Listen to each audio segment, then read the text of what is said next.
Hi, welcome. Enjoy the content, subscribe, and turn on notifications. Mason had always believed that waking up in the middle of the night was a privilege reserved for parents of newborns or people tormented by serious problems. At 28, an architect at a respected firm, he didn't fit into either category. But that Thursday night, at 3 a.m, his eyes opened for no apparent reason. The room was immersed in the kind of darkness typical of moonless early hours, only the digital clock on the nightstand blinking discreetly. Mason instinctively turned to his side, expecting to find the warm body of Ella, his 25-year-old wife, but instead found only cold, empty sheets. He felt a pang of worry. Ella rarely woke up during the night. Mason sat up in bed, rubbed his eyes, and waited a few seconds, thinking she might be in the bathroom. Silence. No sound of running water, no footsteps. Something unsettled him, a strange feeling he couldn't quite name. He got up, slipped on his slippers, and quietly walked out of the bedroom down the hallway. The house was too quiet, that heavy kind of silence that seems to amplify the tiniest sound. He descended the stairs slowly, holding on to the varnished wooden banister he'd personally chosen when they bought the house 3 years earlier. That's when he noticed a faint light coming from the kitchen. It wasn't the bright overhead light, but rather that ghostly blue glow only a cell phone screen produces. Mason paused for a moment on the bottom step, just watching. From there, he could see Ella sitting at the kitchen table, her face lit by her phone screen. And she was smiling. Not just any smile, he knew that kind well, having seen it countless times during their early months of dating. It was the smile of someone genuinely happy, someone talking to someone special. Mason's stomach tightened. He watched a few seconds longer, saw Ella typing quickly, then pausing to read something, and then that smile widened even more. She let out a quiet, muffled giggle, as if trying not to make noise. Mason deliberately cleared his throat as he walked into the kitchen. Ella practically jumped in her chair, flipping the phone face down with startling speed and pressing her hand to her chest. "Mason. You scared me," she said, her voice slightly too high-pitched. "Sorry. I woke up and you weren't in bed. Is everything okay?" Mason kept his tone casual, but he watched every micro-expression on her face. Yeah. Couldn't sleep, you know how it is. I was just scrolling through Instagram, looking at dumb stuff." She gave a quick smile, but there was something forced about it. "At 3 a.m? Yeah, insomnia. Heading back to bed? I'll come up in a few minutes." Mason nodded, filled a glass of water from the sink just to justify being downstairs, and returned to the bedroom. But he couldn't sleep anymore. He lay in the dark, staring at the ceiling, that scene replaying in his mind, her smile, how fast she'd hidden her phone, the lie about Instagram. He'd known Ella for 6 years, they'd been married for 3. He knew when she was lying. Over the next few days, Mason started paying attention. Not obsessively, but with the sharp focus of someone who suspects something's wrong. Ella started going out more. The gym 3 or 4 times a week, when she used to go once or twice. Lunches with friends that stretched on for hours. She began dressing up more, wearing new perfumes he didn't recognize, lingerie that seemed to appear out of nowhere. Her phone was always glued to her, screen always face down, always locked with a passcode she'd changed without telling him. It was on a Tuesday that Mason made his decision. He was at his office, looking at blueprints for a residential project, but his mind was far away. He picked up his phone and did a quick search, private investigators in the city. He'd never imagined he'd reach this point, but he needed to know the truth. He couldn't keep living with that doubt gnawing at his gut every day. He called 3 agencies and arranged meetings. He chose the one that seemed most professional and discreet, a man named Richard, a former police officer with over 20 years of experience. "I want you to follow my wife," Mason said, getting straight to the point while sitting in Richard's small office. "I need to know if she's cheating on me."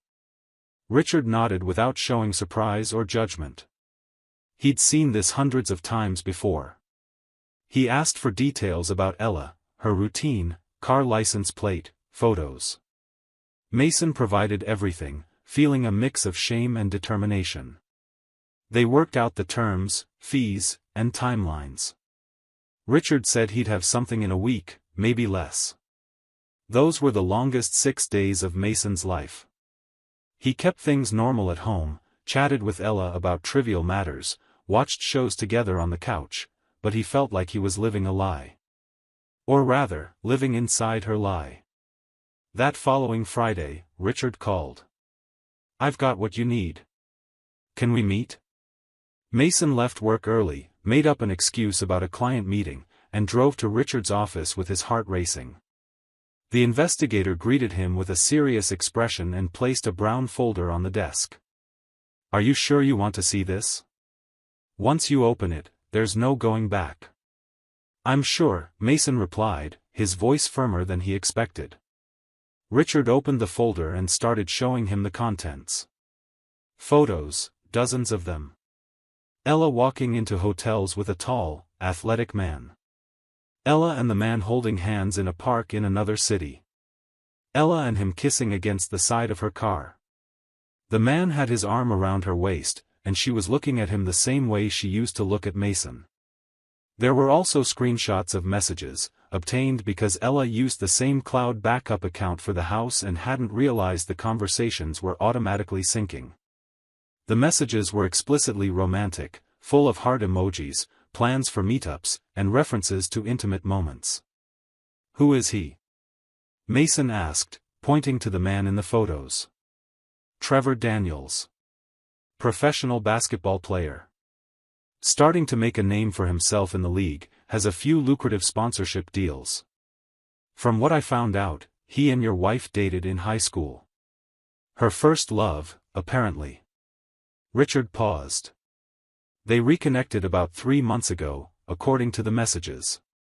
It started online and escalated into in-person meetings. Mason felt like he'd been punched in the gut, but he forced himself to stay composed.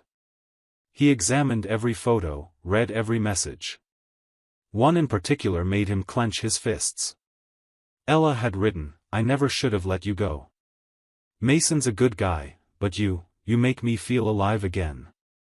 Trevor had replied, "We'll figure this out soon, love.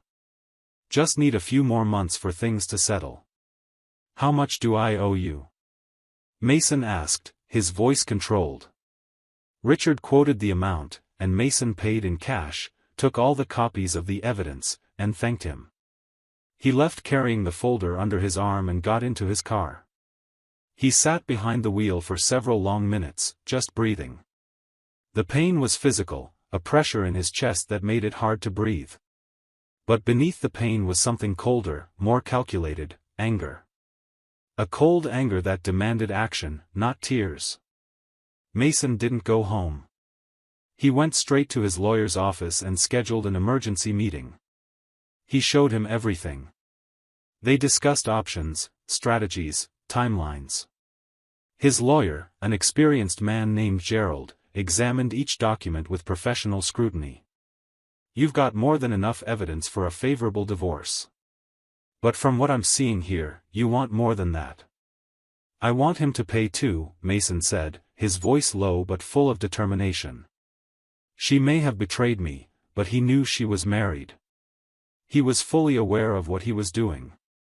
Gerald leaned back in his chair. "I see. There are a few ways to approach this. We could sue for alienation of affection in certain states, but it's complicated. Or," he paused. "You could hit him where it really hurts for someone in his position, his reputation and contracts." They talked for another hour, planning every step. Mason left with a clear plan.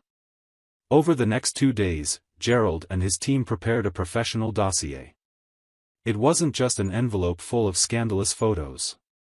It was a formal, detailed document with a timeline, dated and geolocated evidence, expense records, all presented in a way no reputable company could ignore. On Monday, through official channels and completely anonymously, copies of the dossier were sent to the public relations and compliance departments of 3 companies sponsoring Trevor. One was TechSport, a high-performance sports equipment manufacturer. Another was Nutrimax, a leading athlete supplement brand. The third was Urban Step, a sportswear company that had recently featured Trevor as one of their rising faces in ad campaigns. Each company received the same package, photos of Trevor with a married woman, documented proof of the affair, all framed within a context that made the reputational risk of continuing their association with him unmistakably clear. The effect was faster than Mason had anticipated. Tuesday morning, TechSport sent Trevor's agent a contract termination notice citing breach of moral conduct clauses. Wednesday, Nutrimax did the same, adding a note about the need to maintain a family-friendly image aligned with their brand values. Urban Step waited until Thursday, likely consulting lawyers first, but the outcome was identical. 3 contracts cancelled in less than a week. Trevor's financial losses were estimated at over $400,000 when accounting for the remaining contract periods. News began leaking in sports circles. Specialized blogs started speculating about the reason for the sudden cancellations. Some rumors pointed to a personal scandal that hadn't been disclosed. Trevor, who had begun appearing in interviews and gaining visibility, suddenly found himself having to explain why he'd lost 3 major sponsors in a matter of days. His team kept his playing contract, there was no legal reason to terminate it, but management made it clear in a private meeting that they expected Trevor to discreetly resolve his personal issues. Trevor's agent, Marcus Chen, known for being pragmatic and blunt, called an emergency meeting with his client. Marcus wasn't interested in moral judgments. He cared about money and protecting his future commissions. "You're cutting contact with that woman immediately," Marcus said without hesitation. "I don't care if you love her or made promises, none of that matters. Your career's on the line. You're a financial asset, and you need to act like one. I just lost $300,000 from these cancellations. I'm not losing more." Trevor tried to argue, saying Ella was different, special, his first love. Marcus just shook his head. "She might be whatever to you, but she's not worth your career. If you don't cut contact now, I'll end our representation. Simple as that. You'll be without an agent, without sponsors, and when other problems pop up, you'll lose your team too." Faced with the brutal reality that his career was literally at stake, Trevor gave in. With trembling fingers, he typed a final message to Ella: "We can't see or talk to each other anymore. My career's at risk because of this. I'm sorry, but I need to move on. Please don't try to contact me." He hit send, then immediately blocked her number everywhere, following Marcus's specific instructions. Meanwhile, Mason was finally ready for the confrontation. It was Saturday morning, and Ella was in the living room flipping through a magazine, still in her pajamas. Mason walked in carrying the folder Richard had given him, plus some additional documents Gerald had prepared. He laid everything on the coffee table with a dull thud that made Ella look up. "We need to talk," Mason said, his voice calm, almost casual. "About what?" Ella asked, but there was something in her tone that revealed nervousness. Mason opened the folder and began laying out the photos one by one, Ella entering the hotel with Trevor, Ella kissing Trevor, Ella and Trevor holding hands. Ella's expression shifted from confusion to pale shock, then outright fear. "Mason, I can explain." "No need," he interrupted, his voice still controlled but with a coldness she'd never heard before. "I already know everything. I know it's Trevor Daniels. I know you dated in high school. I know you reconnected 3 months ago. I know about every hotel, every meeting, every lie you told me." Ella started crying, tears streaming down her face. "Mason, it was a mistake, I swear. I still love you. He just showed up again and I got confused, but it doesn't mean anything." "Doesn't mean anything?" Mason picked up one of the message screenshots and read aloud, "Mason's a good guy, but you make me feel alive again." "Those are your words, Ella. To you, I'm just good, convenient, safe. He's the one who makes you feel alive. He tossed the paper onto the table. Don't try to downplay it. It was a moment of weakness. Everyone makes mistakes. She was desperate now, standing up and trying to move closer, but Mason stepped back. Mistakes happen once. You did this repeatedly, 4 months. You planned it, lied, hid it. That's not a mistake, Ella, it's a choice. Mason picked up another set of documents. These are the divorce papers. My lawyers already prepared everything. You're going to sign them. No. Mason, please, we can try couples therapy, we can. There's nothing left to save. You destroyed everything. And before you think about running to Trevor, know this, he won't take your calls. He's blocked you everywhere. His agent forced him to cut contact because I made sure his sponsors knew exactly what kind of person he is. Ella stared at him in disbelief. What? What did you do? I sent all this evidence to his sponsors. 3 contracts cancelled last week. $400,000 lost. Trevor chose his career. You're not part of that equation, Ella. You never really were. The shock on her face was total. She sank back onto the couch as the reality hit her like a bucket of ice water. She reached for her phone, probably to call Trevor, but Mason watched as she realized in real time that she'd been blocked. She tried another app, blocked. Tried emailing, no reply. Hopelessness slowly set in. You need to leave the house, Mason continued, relentless. You can stay until Monday to pack your things. After that, my lawyer will handle everything. Given that we have clear proof of adultery and that you don't work or contribute financially, the settlement will heavily favor me. You can take your clothes and personal items. Everything else stays. Ella tried arguing, begging, promising to change, but Mason had already disconnected emotionally. It was like looking at a stranger. The woman he'd loved, or thought he'd loved, had never truly existed. She'd been an illusion, now shattered on the floor along with those photos scattered across the table. The months that followed were a blur of signatures, lawyer meetings, and cold asset divisions. Ella tried to claim spousal support, but with solid evidence of adultery and being young and capable of working, the judge denied it. She left the marriage with barely more than she'd entered it. She moved in with her parents in another state, trying to rebuild a life she'd blown up herself. As for Trevor, he landed a new sponsorship deal a few months later, but it was significantly smaller than his previous ones. His reputation had been tarnished, and that meteoric rise he'd seemed destined for had been abruptly cut short.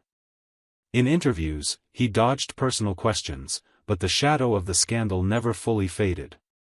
He kept playing, but never reached the stardom that once seemed within his grasp. Mason threw himself into work.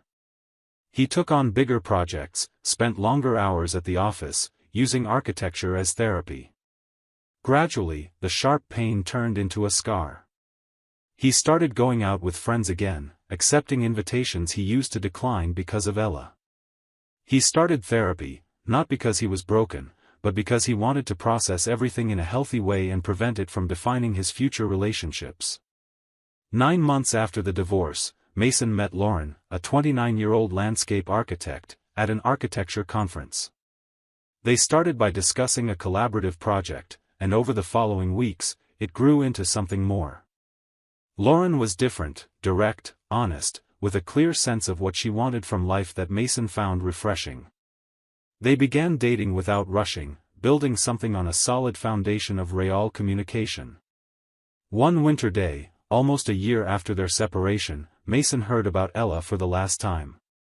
A mutual friend mentioned she was working at a clothing store, sharing an apartment with 2 roommates, and trying to return to college to finish the degree she dropped when they got married. She'd tried reaching out to Trevor several times, but he never responded. His agent had been firm, and Trevor, more concerned with his career than any past romance, had followed instructions to the letter. Mason listened with the same indifference he'd have toward a distant acquaintance. He felt no satisfaction, no pity, just a neutral emptiness where love, then pain, then anger used to be. Now there was nothing. Ella was simply part of a closed chapter in his life. He'd learned painful but necessary lessons. Trust, once broken, can't be patched back together. Real love doesn't include betrayal. And sometimes, the best revenge isn't the one you meticulously plan, it's the one that unfolds naturally as people face the consequences of their own choices. That winter night, Mason had dinner with Lauren at a small, cozy restaurant. She told him about a new project. He shared a funny office anecdote. It was simple, real, honest. As they walked home hand in hand, Mason realized he'd finally moved on, not because he'd found someone new, but because he'd chosen to leave the past where it belonged, behind him. They walked in comfortable silence along the cold sidewalk, their breath turning white in the chilly air. Streetlights cast long, soft shadows that blended with their synchronized steps. When they got home, Lauren took off her coat and tossed it over the back of the couch, then looked at Mason with genuine affection, the rare kind that needs no words to be understood. "You okay?" she asked, not out of suspicion, but because she truly cared. Mason took her hand and smiled, a light and sincere smile carrying none of the past's weight. "I am. For the first time in a long time. I really am." And in that moment, he knew he no longer needed to look back.